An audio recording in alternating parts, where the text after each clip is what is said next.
រុកឲ្យហើយអូនតាបាយទៅណាបងអើយ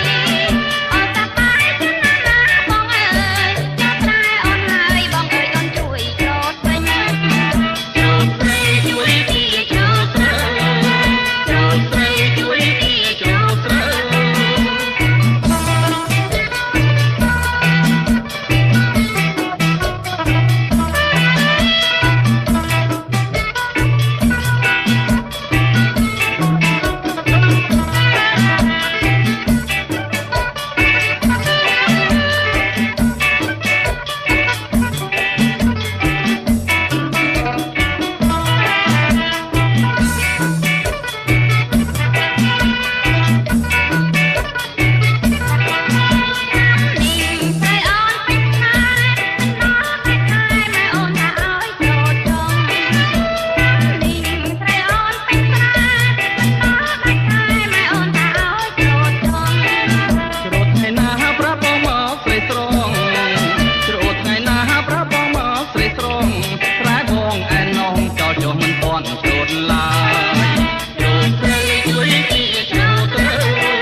រួចកិនកាដាក់ជំរុកឲ្យហើយជួយច្រូតស្រែអូ